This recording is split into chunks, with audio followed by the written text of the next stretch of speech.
ನಮಸ್ಕಾರ ಸರ್ಕಾರಿ ನೌಕರರೇ, power trick ಚಾನಲ್ಗೆ ತಮಗೆ ಆರ್ಥಿಕ ಸ್ವಾಗತ. ನನ್ನ ಚಾನಲನ್ನು ಯಾರ್ಯಾರು ನೋಡ್ತಾ ಇದ್ದಾರೆ ಸಬ್ಸ್ಕ್ರೈಬ್ ಮತ್ತು ಬೆಲ್ ಐಕಾನ್ ಪ್ರೆಸ್ ಮಾಡಿ ಮತ್ತು ಕೆಳಗಡೆ ಕಾಮೆಂಟ್ ಮಾಡಿ.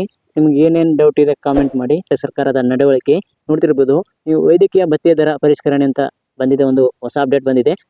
ಇಲ್ಲಿ ದಿನಾಂಕ 28/12/1994 ಸರ್ಕಾರ ಆದೇಶ ಸಂಖ್ಯೆ FD5 SRP 96, ದಿನಾಂಕ 11/1/2019 ಸರ್ಕಾರಿ ಆದೇಶ ಸಂಖ್ಯೆ FD24 SRP 2018, ದಿನಾಂಕ 22/7/2024 ಸರ್ಕಾರಿ ಆದೇಶ ಸಂಖ್ಯೆ FD21 SRP 2024, ದಿನಾಂಕ 23/8/2024 ಸರ್ಕಾರಿ ಆದೇಶ ಸಂಖ್ಯೆ FD21 SRP 2024, ದಿನಾಂಕ 17/8/2021 ಸರ್ಕಾರಿ ಆದೇಶ ಸಂಖ್ಯೆ CRUE 16 SRM 20, ದಿನಾಂಕ 5/9/2022 ಆದೇಶ ಸಂಖ್ಯೆ CRE 16 SMR 2022, ದಿನಾಂಕ 9/3/2023 ಸರ್ಕಾರಿ ಆದೇಶ ಸಂಖ್ಯೆ CRUE SMR 2022/5.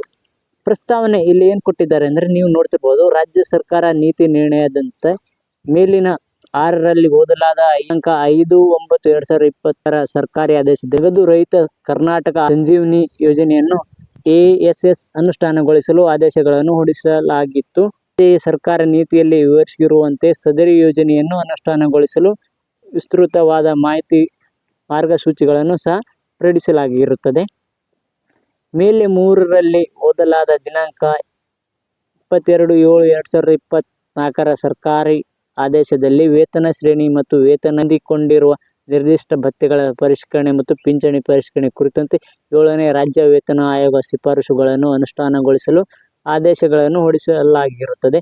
ಅದರಂತೆ ಮೇಲೆ 4ರಲ್ಲಿ ಓದಲಾದ ದಿನಾಂಕ 23/8/2024 ಸರ್ಕಾರಿ ಆದೇಶದಲ್ಲಿ ಪರಿಷ್ಕೃತ ವೇತನ ಶ್ರೇಣಿಗಳನ್ನು ಅನುಷ್ಠಾನಗೊಳಿಸಲು ವಿಸ್ತೃತವಾದ ಆದೇಶಗಳನ್ನು ಹೊರಡಿಸಲಾಗಿರುತ್ತದೆ. ಗ್ರೂಪ್ ಸಿ ಮತ್ತು ಗ್ರೂಪ್ ಡಿ ವೃಂದದ ರಾಜ್ಯ ಸರ್ಕಾರಿ ನೌಕರರಿಗೆ ಲಭ್ಯವಿರುವ ವೈದ್ಯಕೀಯ ಭತ್ಯೆ ದರ ಪರಿಷ್ಕರಣೆ ಕುರಿತಂತೆ 7ನೇ ವೇತನ ಆಯೋಗ ಶಿಫಾರಸು ಇರುತ್ತದೆ. ಅದರಂತೆ ಕೆಳಕಂಡಂತೆ ಆದೇಶಗಳು ಹೊರಡಿಸಲಾಗಿದೆ.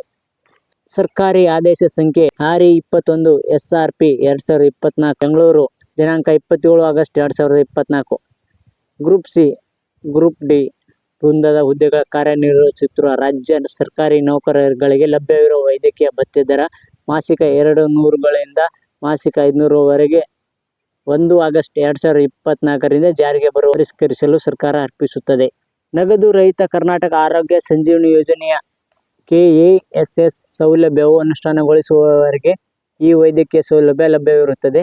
ನಗದು ರಹಿತ ವೈದ್ಯಕೀಯ ಸೌಲಭ್ಯ ಯೋಜನೆಯು ಅನುಷ್ಠಾನಗೊಂಡ ನಂತರದಲ್ಲಿ ವೈದ್ಯಕೀಯ ಭತ್ಯೆಯ ಮಂಜೂರಾತಿಯ ಈ ಆದೇಶ ಜಾರಿಯಲ್ಲಿರುವುದು ಕೊನೆಗೊಳ್ಳುತ್ತದೆ ಮತ್ತು ನಗದು ರಹಿತ KASS ಯೋಜನೆ ಅನುಷ್ಠಾನಗೊಂಡ ಬಳಿಕ ಯಾವುದೇ ಸರ್ಕಾರಿ ನೌಕರನು ಈ ಸೌಲಭ್ಯ ಪಡೆಯಲು ಅರ್ಹನಿರುವುದಿಲ್ಲ. ಈ ಭತ್ಯೆ ಕ್ರಮಬದ್ಧಗೊಳಿಸಲು ವಿಧಿಸಿರುವ ಇತರ ಷರತ್ತುಗಳು ಅನ್ವಯವಾಗುತ್ತದೆ. ಯಾರು ನನ್ನ ಚಾನಲ್ ನೋಡಿ ಸಬ್ಸ್ಕ್ರೈಬ್ ಮತ್ತು ಬೆಲ್ ಐಕಾನ್ ಪ್ರೆಸ್ ಮಾಡಿ.